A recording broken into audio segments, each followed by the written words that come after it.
have their black card. Just two of them, and then the chairman and the MD of.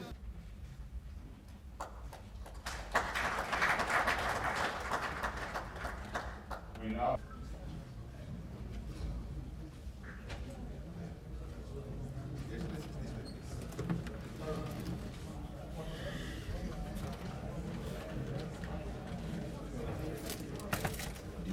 Press briefing on this? You get press briefing on this? The application on this one service. That one we can ask. We can ask him. But if you bring him in, it opens more. I'm glad the Senate President and the leadership of the House of Representatives, Tajuddin Abbas, is here present, and members of the Cabinet of Lagos State and the members of NELFON. Thank you for your dedication. As earlier said by me, my belief is that education is the greatest weapon against poverty in any society. Without education, there's no vision. Without education, there's no development. Without education, you cannot even successfully conquer poverty, insecurity, and abuse in the society. Education is that light at the end of the tunnel. No matter how sluggish it moves, it will give you the light and the hope necessary to live a life.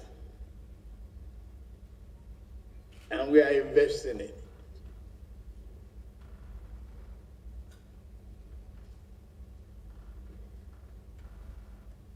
We don't want to try ignorance as alternative. We want education from foundation to the topmost level.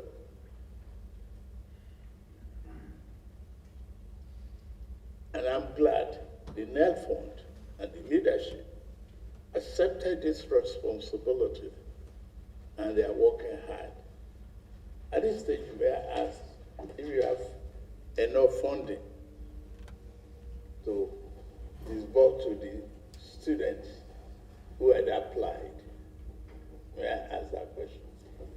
Your Excellency, you certainly may. At this stage, we have more than enough funding. When we start to promote this properly, we will probably need more. But right now, we can disperse to every single person who has applied. Thank you, sir. Well, thank you very much.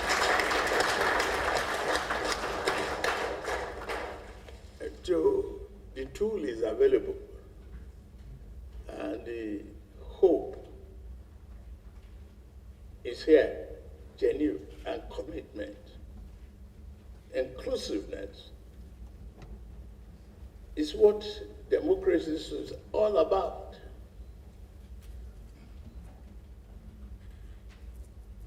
I'm fulfilling one of my greatest promises of the campaign. I'm building an inclusive society.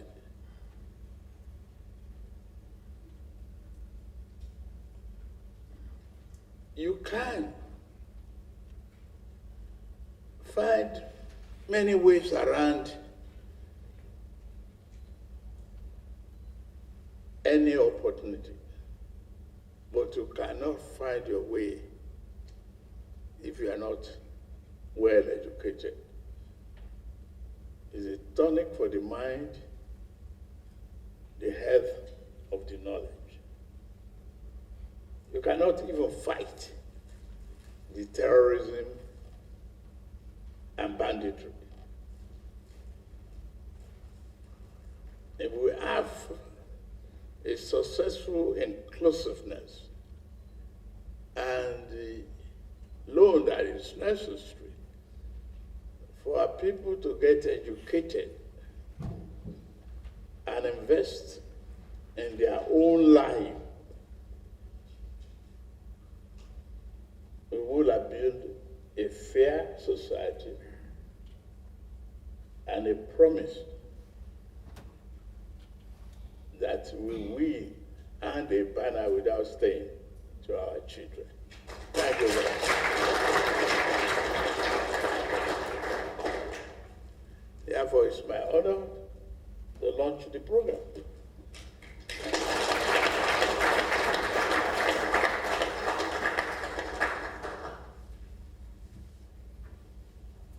Without further ado, the protocol is guided to... It is my special gratitude for this opportunity to be here today, for Mr. President to formally launch and also honor the Nigeria Educational Loan Fund.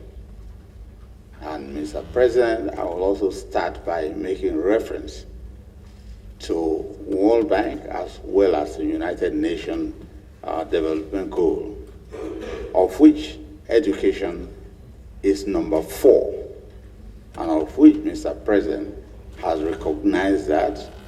Hence, he inaugurated and also signed into law, and in February, the Nigerian Educational Loan Board. We're also very grateful for Mr. President's time that he has spent in inaugurating and also sanctioning the activities of Nigerian Loan Board. And I will say it is my special gratitude and my special honor to be the inaugural chairman of Nigeria Education Loan Board. And I will also want to mention that it's not just the United Nations sanctioning all countries in the world the very special importance of education in growing their youth, in encouraging their youth, and for the youth to spearhead the development of their various countries' activities. Of course, the World Bank is there also to play its own role for the education standard of many countries. Mr. President, we want to thank you very much, and thank you. We thank you. Thank you.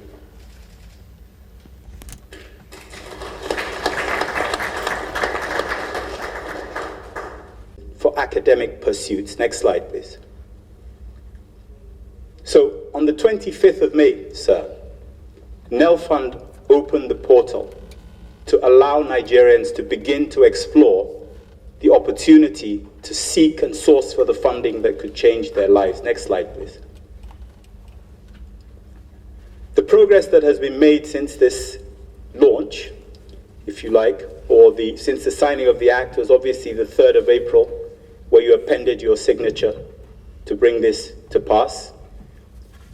We've been able to then launch a portal that provides us with very clear metrics as to where this is all coming from. And then that brings us to today, where we are going to formally start the disbursement of the funds that are going to go and support these children. And of course, because we've been running this for a while so that we could have something for you to disburse, Your Excellency, we have some numbers. We wanted to come here with actual numbers of people that would receive and benefit from this.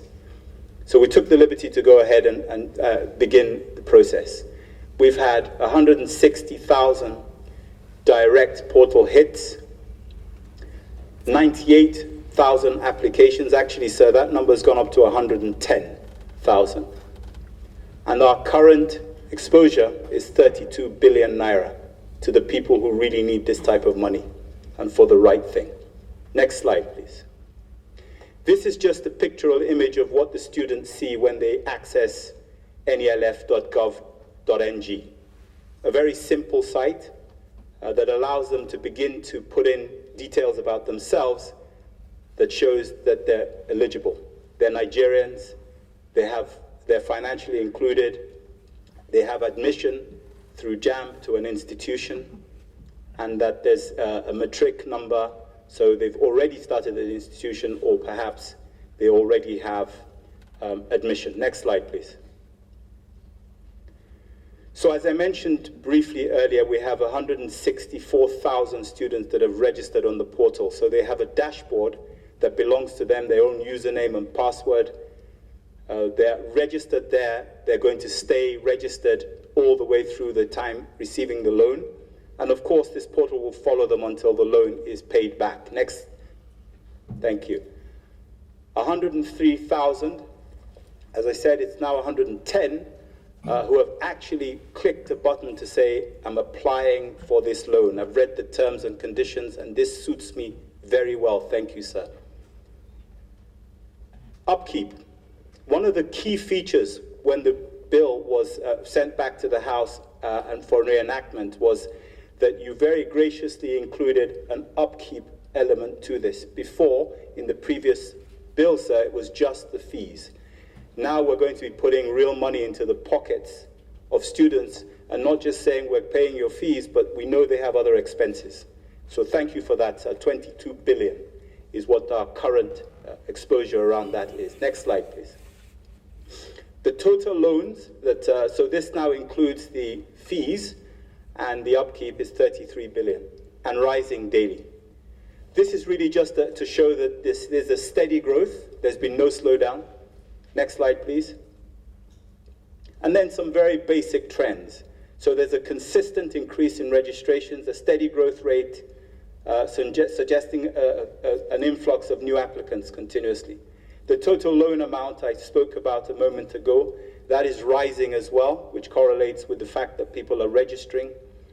The number of loans issued is steady. Every student, every applicant can apply for 2 loans, one for their education and the other one for their upkeep. One is contingent on the other because you can't apply for the upkeep unless you've applied for the fees.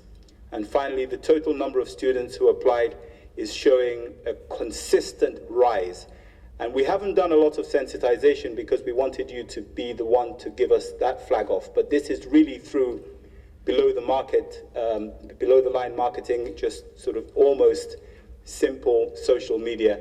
And these numbers have come through. Next slide, please. Clearly, one of the things that we want to try to ensure is that there is equanimity in the distribution of these loans across the 6 geopolitical zones.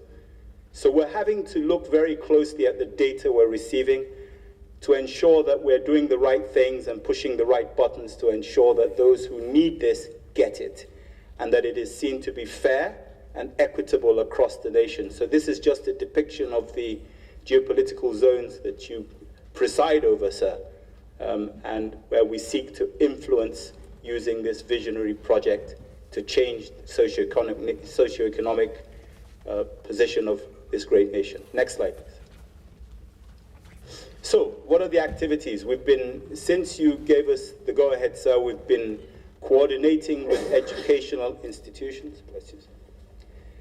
We've been coordinating with educational institutions.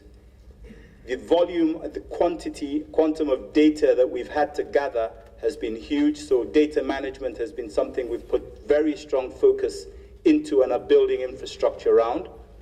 And of course, there's no IT project on the planet that doesn't have one glitch or the other. So we've waited, expected these glitches to happen. We've had glitches, we've fixed them. I have no doubt that we will have more, but IT is a continuous resolution type program. You're constantly having to look for things that could fault the system. And so we spend a lot of time resolving glitches and making some of the applicants very happy when we do. Next slide, please. So, what next? What do we want to do next? We now, with your permission going forward, we're going to have to start reaching out in a bigger way through outreach programs and workshops and direct interventions within communities and institutions to ensure that the awareness grows. We've slowed down on that deliberately, but from today we will move forward with your blessing to make it much more known, if you like. And of course, there's no sensible project that you will carry out in the world unless you're carrying out some sort of impact assessment to see what impact you're having, what sort of feedback you're getting, so that you can put some sort of continuous improvement in place, whether it's technical or political. We're going to be getting lots of feedback. We have a captive audience today of over 100,000.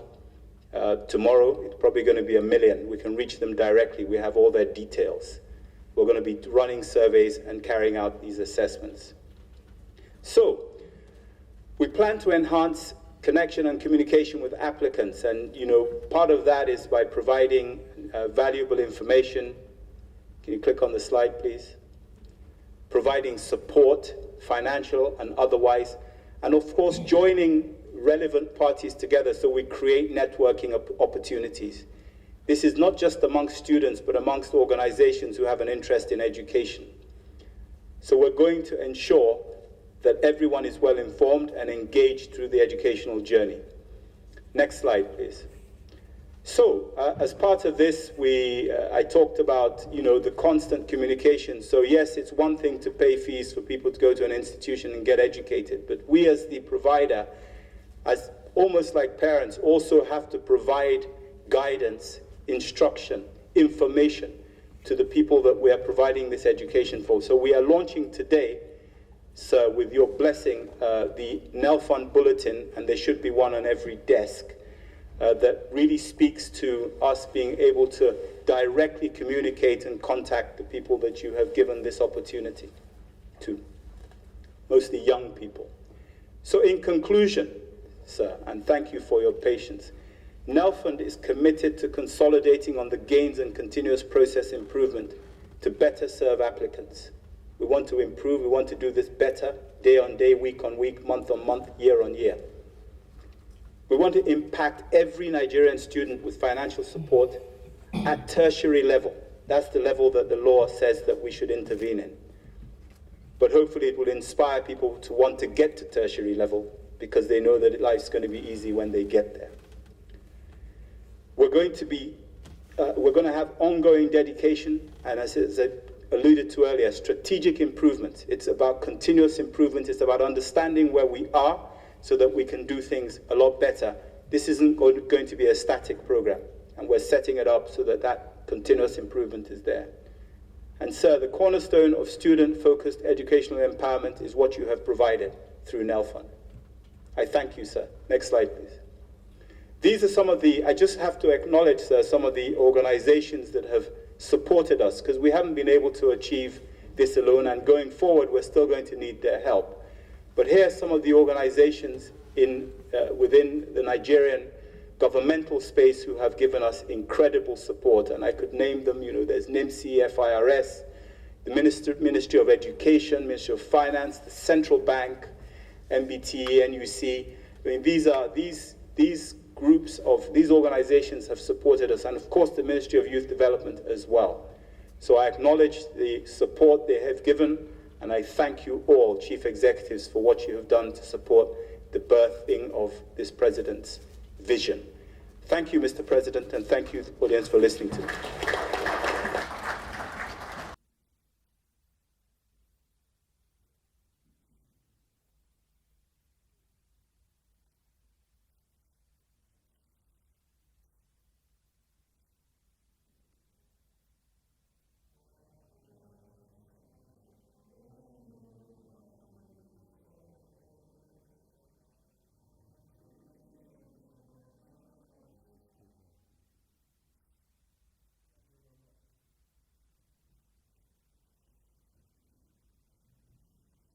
Of the household income is spent on education, leaving really just 20% for people to try to do the other things that they want to do. There is a real commitment to education in this country.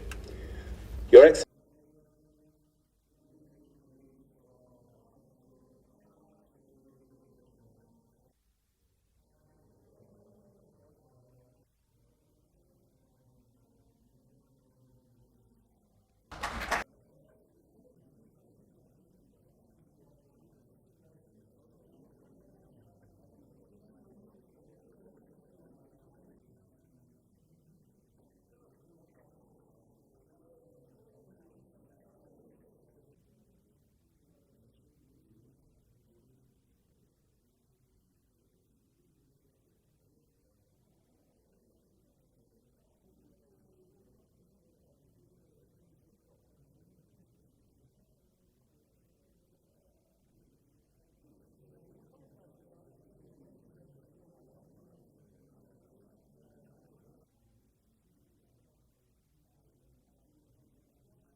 students from indigent families.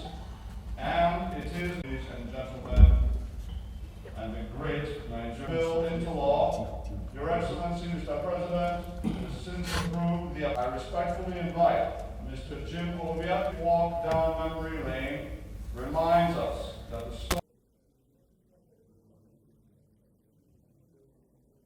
student loan program, which is designed to be a transparent bill 2024, was signed into law by your Excellency.